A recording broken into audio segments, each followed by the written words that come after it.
Hello guys, I'm Daniel at i-review natin tong lens na napanalunan ko sa giveaway ng 7 Artisans. Then gagamitin natin yung aking camera, yung Olympus CM10 Mark III. Tapos meron tayong adapter. Bali, punta tayo sa ilog, check natin yung quality ng image. Tapos check natin kung gaano siya nagpe-perform sa ating Micro Four Thirds body. Tara! Guys, bali ito kasing tong price na to, wait lang, may palatas-tas. Bali ito kasi guys, premium na to sa last October sa giveaway ng 7 Artisans. Bali pinalad tayo doon, kaya napasa atin to. Nagkakalaga to ng $429 sa store. So far, ito palang pinakamahal kong lens na ngayon, which is hindi ko kayang bilihin. So, thank you 7 Artisans sa pagkakataon. At susubukan natin na makagawa ng good review. At nandito tayo ngayon guys sa may bukid area.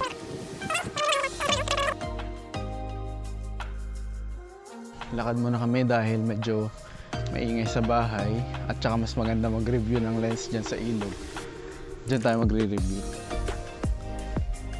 Shoutout po pala sa videographer ko si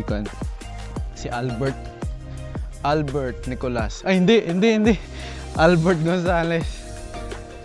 Yan, shoutout sa iyo.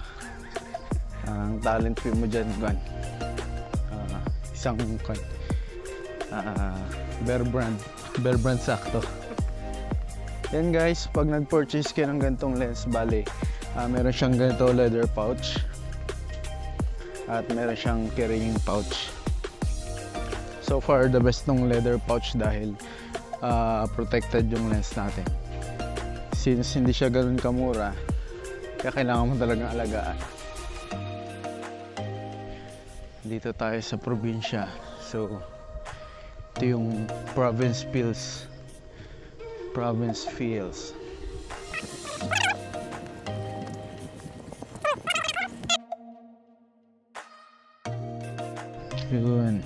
Yun guys, bali nandito na tayo sa ilog. At ang subject natin sa gagawin nating test is yung mga halaman dito. At the same time, kakatapos lang ng ulan, yung mga tubig, mga raindrops falling in my head. So yan po yung videographer ko, ang galing sumingit-singit kung saan-saan. At naisabit po yung camera dun sa sampalok. Alright guys, nandito tayo sa ilog at nasaan na yung mga halaman? So guys, ito yung ating lens. Baba ko muna yung ating camera. At pag-usapan, hanap tayong magandang pwesto para medyo maangas yung ating introduction. Yun guys, itong lens na to guys, introduce ko sa inyo. Ito yung 7 Artisans M35mm f1.4. Fully manual siya guys. Bali, pakita ko lang muna sa inyo yung itsura niya. Nakabit na kasi yung adapter ko eh. Bali ito siya. Marami naman tayong mapapanood na unboxing sa YouTube, kaya yung real life sample na lang siguro yung i-relay ko sa inyo. Meron siyang cap na parang gaya dun sa mga vintage lenses na tinutulak lang. Then meron din siyang built-in na hood. So yan, lumalabas yung kanyang hood. At 46mm diameter siya para sa filter. Pagdating sa aperture, medyo ang ganda ng pag-iikot sa kanya. Hindi siya ganun katigas i-open at i-close. Pagdating sa focusing, napaka-smooth niya. Medyo mabigat siya para sa isang lens, pero kita naman natin yung quality niya. Full metal siya. So guys, mount natin siya sa ating camera. Yan. Ito yung ating setup. Alright, na-mount na natin siya. Bali to guys, gagamitin ko rin tong ating external monitor para pang record ng interface ng ating camera. Yan, ayaw na ma-detect nung fingerprint ko. Ay, lobat na siya. Wait lang, on lang natin siya guys ha. Hindi ko akalain lobat na pala tong ating external monitor. Bali ito yung itsura niya guys sa Olympus mirrorless. Yan. Nakita yung may itsura niya. Astig, di ba? Ano nangyari sa'yo? Ba't ka nalobat? So yun guys, nalobat siya. Nalobat yung monitor. Yan. Huwag na tayong gamit ng monitor. Full charge to kanina pero hindi ko siya natanggal kaya siguro siya nalobat. Alright guys, ito na lang. Simple na lang natin setup natin. Shoutout din pala dito sa aking Magic Arm. Nasa 300 lang to dyan sa Lazada. At saka kahit anong gusto mong gawin sa kanya, pwede mong gawin. Yan guys, bali medyo maliwanag pa kaya hindi tayo makakapag-shoot ng cinematic shutter speed since wala pa akong filter. Kaya medyo tatasan natin yung shutter speed natin sa 1/250 of a second. Bali, samahan mo ako dito bro at i-shot. Pakita natin yung kung paano ang performance ng bokeh ng ating lens. So yan guys, open at f1.4. Set ko lang yung stabilization ko. Okay. Shooting handheld f1.4. Yan, ISO. Yan guys. Okay.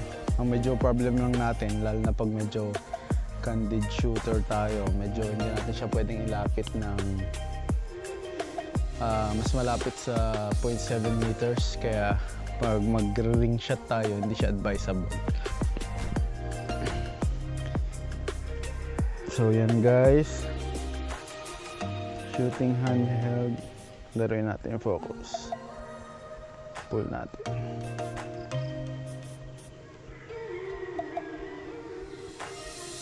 Okay.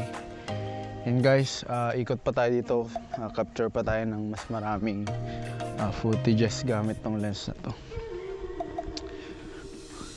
Dito sa f1.4 kasi shallow na yung depth of field niyan.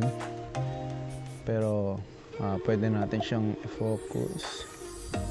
Yan guys. Yan.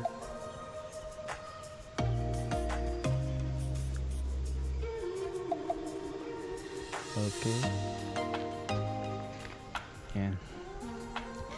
Bali, hanap tayo ng raindrop. Dahil medyo magandang i-focus yun.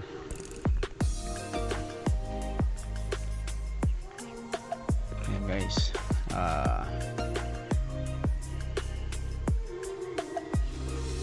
Hindi ko siya masyadong mailapit dahil 0.7 meters lang ang pinakamalapit niya. Yan guys, laruin natin. Okay.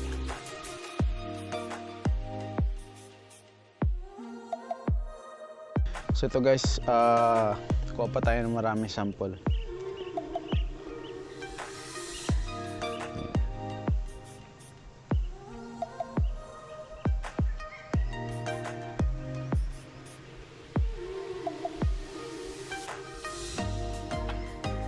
Overall guys, ang sarap niyang laruin sa focus pulling dahil napaka-smooth nung focusing niya. Napakadaling i-focus. Then, kailangan mo lang talagang practicein yung distancing para manil mo yung focus pag nagka-creative.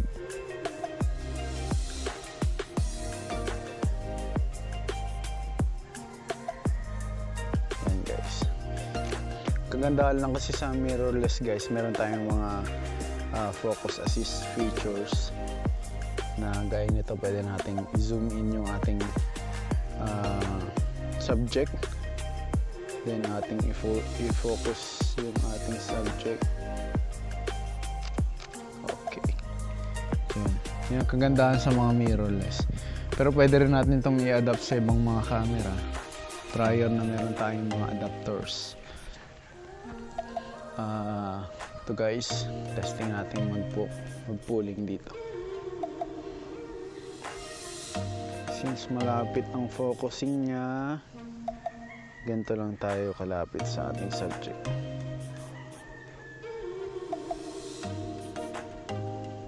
Yan guys. Makita nyo dito sa mga samples natin. Bali, maganda yung depth of field talaga ng f1.4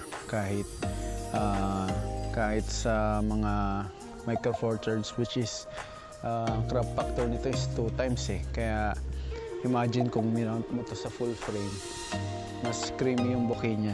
Pero overall sa Micro Four Thirds, napaka-usable, tsaka maganda na yung dating ng ganitong aperture. So testing pa natin guys, ikot pa tayo dito, hanap pa tayo ng ibang subjects. Yan.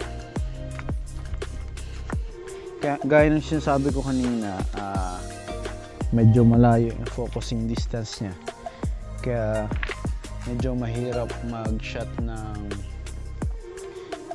super close up, then focus super close up. So yun guys, medyo malayo tayo.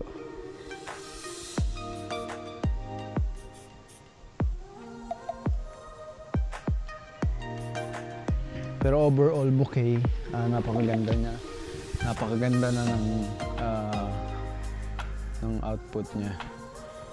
Kaya pag pangka-candidates din, prior na nasa tamang placement ka ng subject mo, useful naman siya.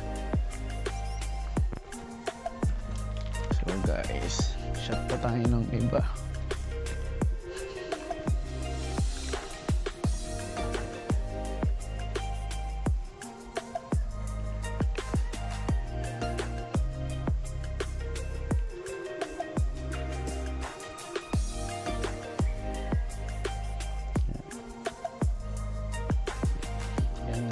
Bali, wide open, sharp naman siya, basta prior na may focus mo lang na maayos.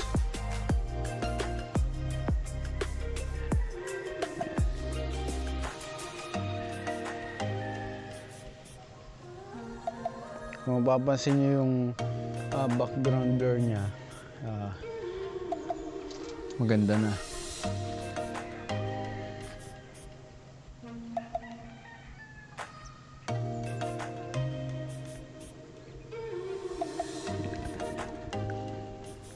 Bali overall guys, sa ating mga hybrid shooter, very useful talaga to, lalo na yung mga ganitong klase ng lens. Malaking bagay kasi meron tayong wide aperture, lalo na sa low light. Then pagdating sa bokeh talaga, very useful.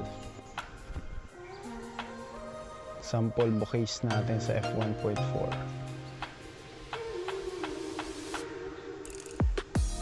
Sanayan lang din talaga sa pagpo-focus, dahil kung hindi ka sanay mag-manual focus, medyo mahihirapan ka. Overall, masasabi ko lang din sa lens natin, very good siya. Imagine mo kung dito pa lang sa Micro Four Thirds camera is maganda na ng performance niya. Imagine pag minount mo siya sa native Leica. Since alam natin na yung presyo ng mga Leica camera is $2,000 above dollars, kaya hindi lahat afford yun. Then sa lenses nila, gaya nung tinapatan ng 7 Artisans na 35mm, nasa $5,000. Hindi lahat kayang i-afford yun. So very good move sa 7 Artisans na gumawa sila ng lens para sa Leica M mount na sobrang mura kumpara dun sa ibang mga Leica lens. So kagandahan din dito, supported naman yung supported siyang i-adapt sa ibang mga full frame camera, Then sa mga ganito, Micro Four Thirds, ganun din sa ibang mga APS-C camera. So yun guys, thank you ulit sa 7 Artisans sa pagkakataon na magamit tong ganitong lens at ma-review. Overall very useful siya sa mga creatives na nangangailangan ng quality lens, quality glass. Yan, thank you guys. Thank you for watching. Thank you 7 Artisans.